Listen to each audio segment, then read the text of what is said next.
Welcome to the Revolution Church podcast. Before we begin, we'd like to remind you that our ministry is supported 100% by listeners like you. To make your 100% tax-deductible donation today, please visit revolutionchurch.com/donate. You can also learn more by clicking the donate section on the website. All right, everybody. Welcome to Revolution. Start out with sad news this week, the passing of Rachel Held Evans. It's really sad she was a friend and someone I really admired.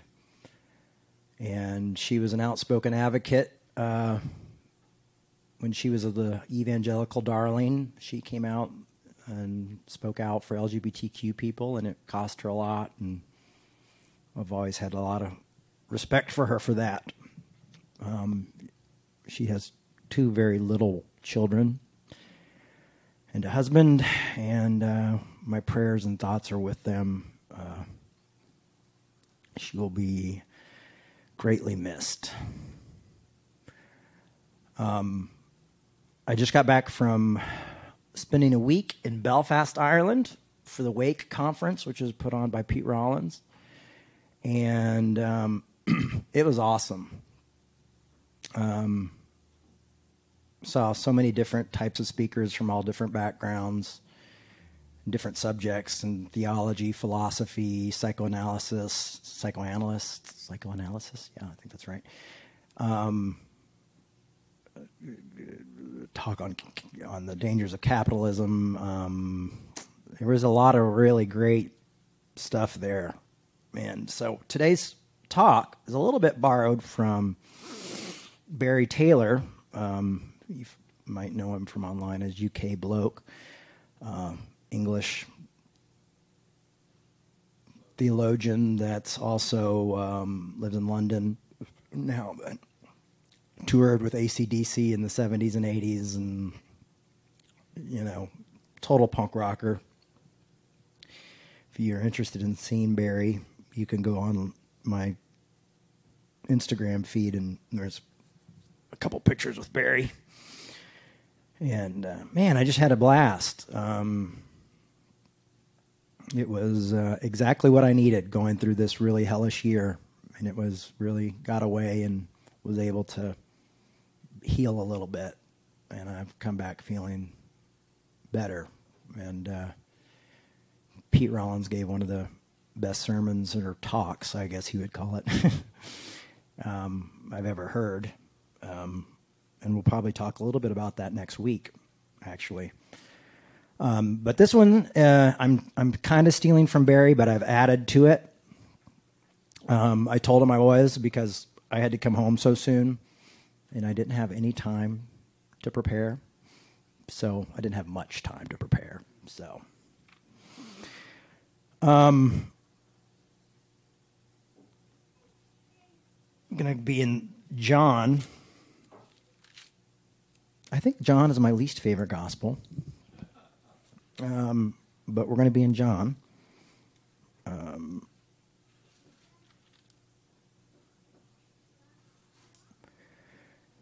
John 8:1.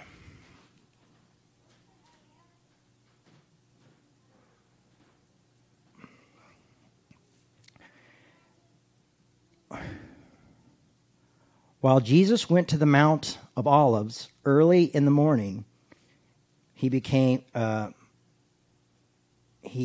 again in the temple. All the people came to him and sat down, and he began to teach them.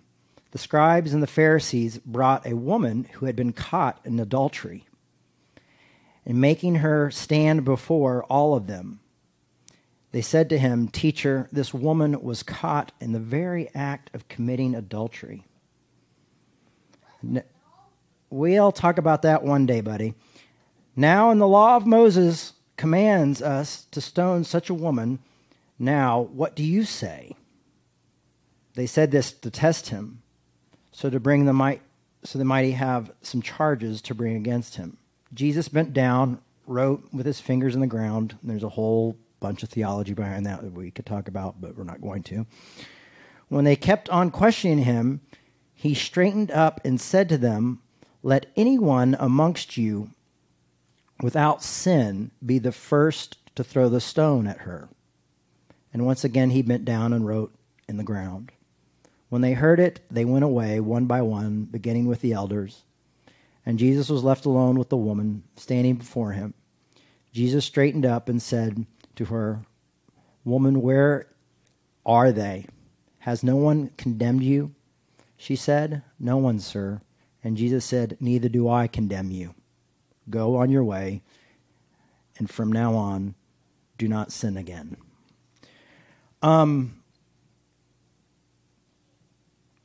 There's a lot to this story. But I'm going to read another story, and then we'll talk a little bit more about it. I'm going to go over to John 4.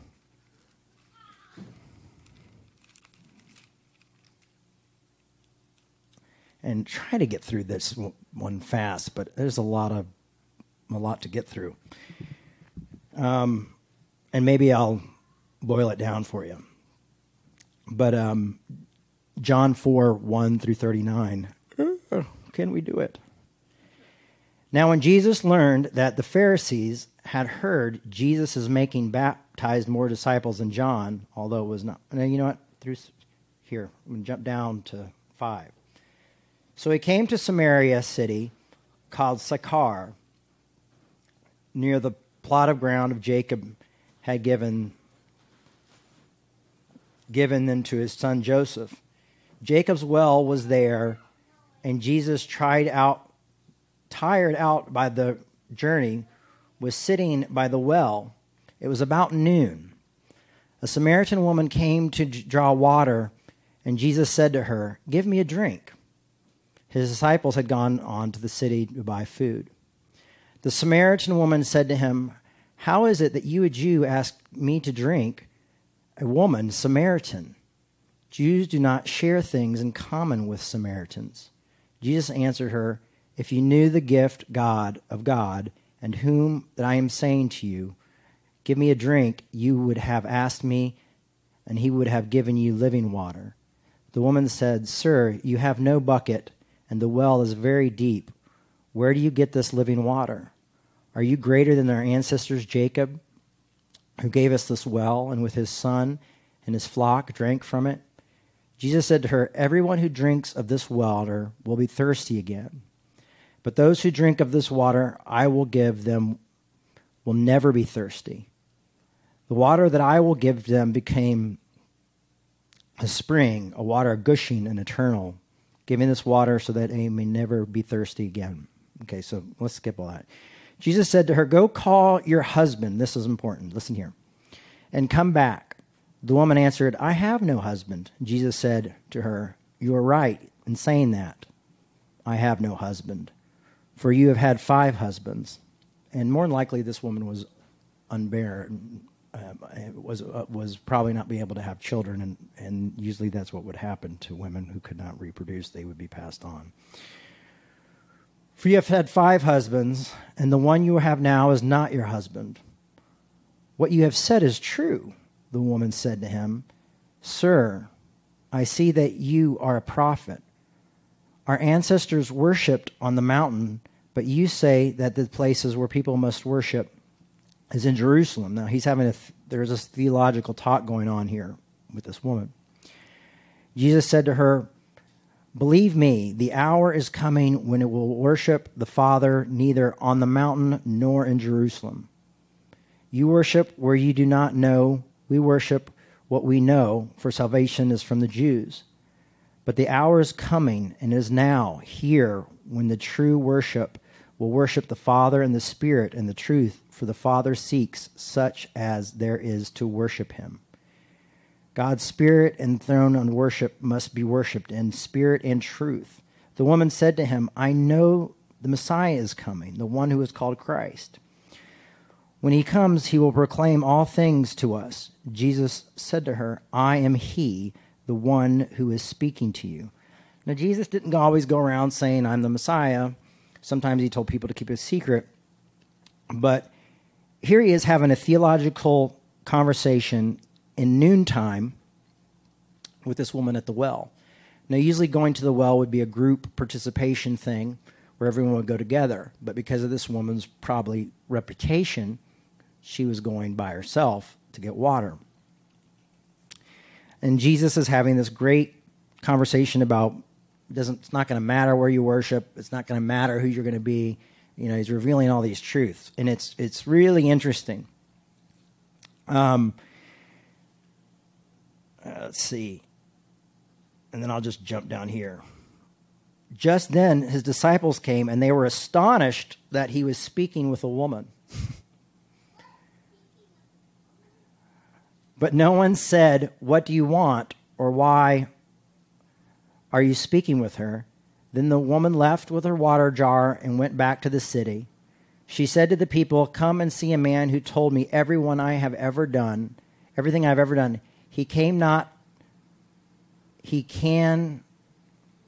having a hard time reading. I need my reading glasses. He cannot be the Messiah, can he?" They left the city and were on their way to him. So she basically goes back and tells their city, "I just met someone who's told me everything about me. I can't believe it." She's just had a deep theological conversation with Jesus. And now she's proclaiming the good news to her other folks. Now I'm going to jump over to Luke. All this has a point, but we have to take a journey to get there. Luke 7.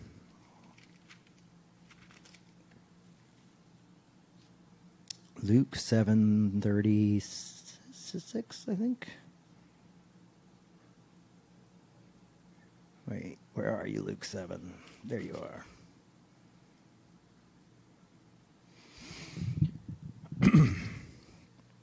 One of the Pharisees asked Jesus to eat with him, and he went into the Pharisee's house and took his place at the table. And a woman in the city, who was a sinner, having learned that he was eating in the Pharisee's house, brought an alabaster jar of ointment. She stood behind him at his feet, weeping and begging to bathe his feet with her tears and to dry them with her hair. Then she continued kissing his feet and anointing with the ointment. Now when the Pharisee who had invited him saw it, he said to himself, "If this man were a prophet, he would have known who and what kind of woman this is who is touching him, that she is a sinner." Jesus spoke up and said to him, "Simon, I have something to say to you." "Teacher," he replied, "speak." A certain creditor had two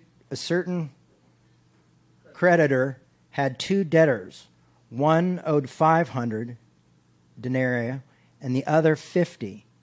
When they could not, I'm going to start using my reading glasses. When they could not pay, he canceled the debt for both of them. Now which one will love him more? Simon answered, "I suppose the greatest debt." And Jesus said to him, "For you have judged rightly." Then turning towards the woman, he said to Simon, "Do you see this woman? I entered your home, and you gave me no water for my feet, but she bathed me with her tears and dried them with her hair. You gave me no kisses, but from the time I came in, she has not stopped kissing my feet. You did not anoint my head with oil, but she has anointed my feet with ointment. Therefore I tell you, her sins, which were many, have been forgiven. Hence she has shown greater love. But the one to whom little is forgiven loves little." Then he said to her, "Your sins are forgiven." But those who were at the table with him began to say among themselves, "Who is this who ever forgives sins?" And he said to the woman, "Your faith has saved you. Go in peace." Now, all these stories have in common is women who were somehow seen as, okay, Caleb will take you. All these women were seen as not belonging. Some would even go as strong as use the word whore, or sex workers, or whatever. You know, they were seen as unclean. Each of these stories has shame about women being treated less than. What happens is Jesus comes along and Jesus affirms their humanity. Now, he's in a society that already treats women with less respect and as second-class citizens. But Jesus is there saying, I am here to affirm that you are human. Not what they are or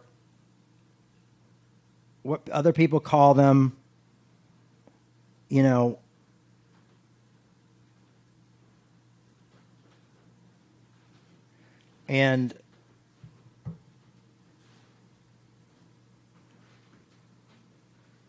But Jesus affirms their humanity. Now, what is the point of this? Is becoming human is the point of conversion. Stripping down these titles, stripping down all this stuff, Jesus sees their humanity, and the point of conversion is humanity. And we talk about so much in the church about conversion of, oh, you become saved, and it becomes a list of do's and don'ts, and sign this paper, and then if you want to join a church, believe this faith, and you know, all this kind of stuff. And it's funny that conversion and repentance mean the same thing. It's just a turn or a change. But what Jesus was doing here is he's saying, I see your humanity. You know, not you being a sinner or a sex worker or any of that. I see you as a human. The judgmental men are blinded, the ones who want to stone the woman caught in the midst of adultery, the men, even his own disciples judging him for being at the well, the Pharisee at the dinner, you know, the judgmental men are all blinded by assumptions of what labels people put on other people. What labels they read, by what their reputation is preceded by. And they label these women with judgment. And Jesus sees humans. I mean, it's almost a precursor to Paul saying there's neither male nor female, nor Jew nor Gentile, nor, you know, et cetera, et cetera. And what happens is when you feel loved and when you feel seen, and we talked about this 2 weeks ago when I talked about Matthew, when he was in a mix of his tax collecting booth. When you feel seen and you feel human, part of being a human is brokenness, suffering, heartache, but also love and joy. But when you're allowed to be, as Paul Tillich would say, accept that you are accepted, conversion turns your world upside down. How quickly the woman at the well went back and said, come see someone who told me everything about me. You know, it was the conversion happened because he saw their humanity. Jesus, what he does is he comes in and he disrupts the status quo. You know, there's these levels, there's this, there's this, you know. And Jesus comes in and he just turns it on its head. And when he sees people and he converts them to people, not labels, as unclean or tax collector or prostitute. You know, Jesus just sees humanity in the people.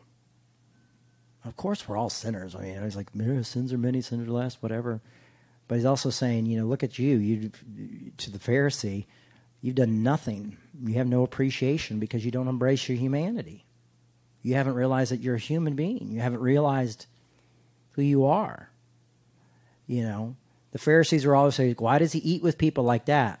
And he comes, I've come to call sinners, not those who think they're good enough. So the idea of thinking you're high above other people, and these women were all outcasts.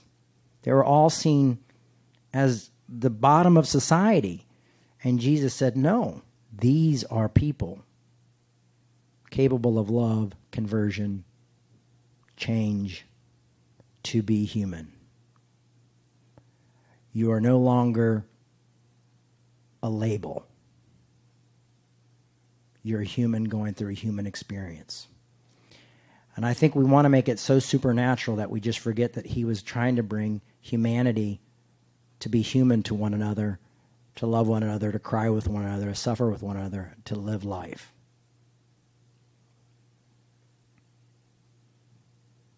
So this is, you got to make, this is not about converting to perfection, the law, but learning to be human, learning to be free. You have been set free from the law, so stay free indeed. And I love the idea that there's just no shaming here. I love the idea that Jesus is taking what people consider second-class citizens and telling and speaking deep theology and revealing himself as a Christ to them.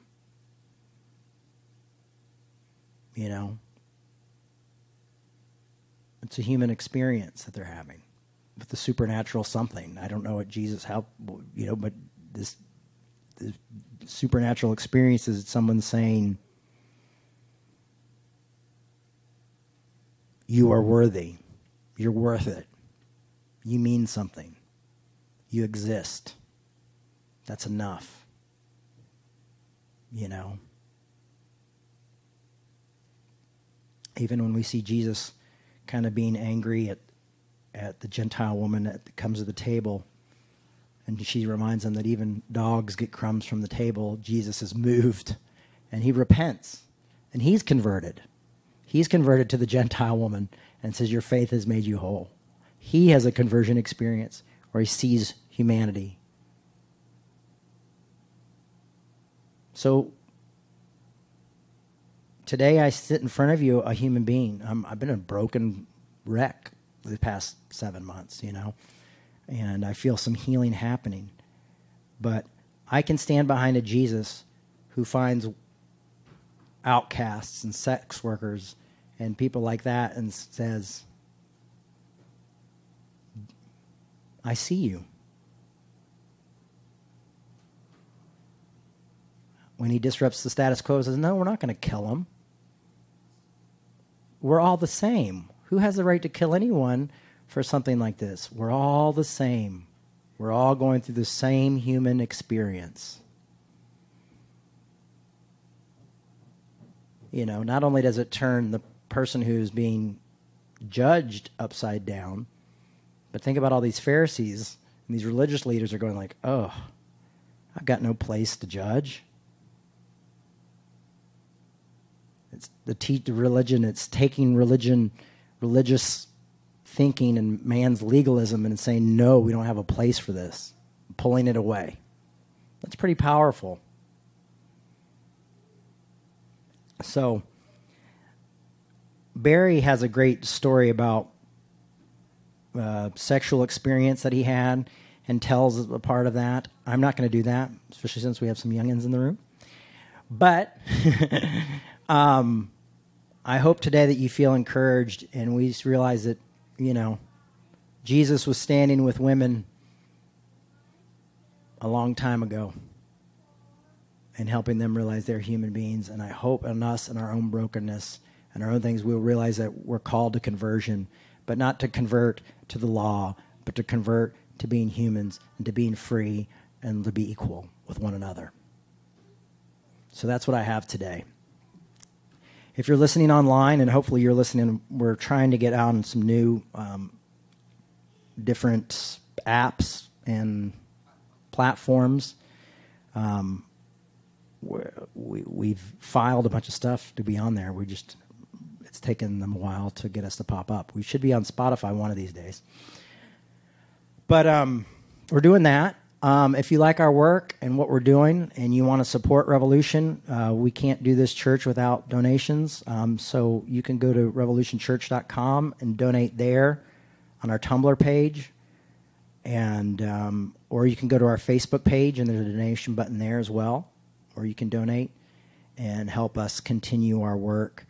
And as we go through this transformation of our own conversion as a church into embracing our humanity even more through our brokenness and our hurt. So thank you so much. This has been Revolution Church. A post-Christian production.